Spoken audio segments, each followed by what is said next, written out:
8 ang patay sa Rizal, bunsod po ng pananalasa ng bagyong Enteng. Sa panayam ng unang balita sa Office of Civil Defense, karamihan daw sa kanila ay mga taga-Antipolo.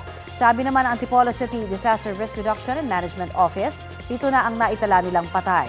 3 ay natabunan ng gumuhong lupa sa sitio Hinapaw. May 3 ring nalunod sa iba't ibang bahagi ng lungsod.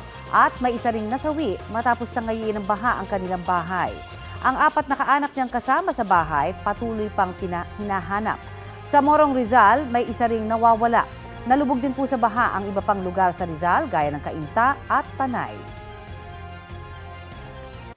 Kapuso, para sa mga maiinit na balita, mag-subscribe sa GMA Integrated News sa YouTube.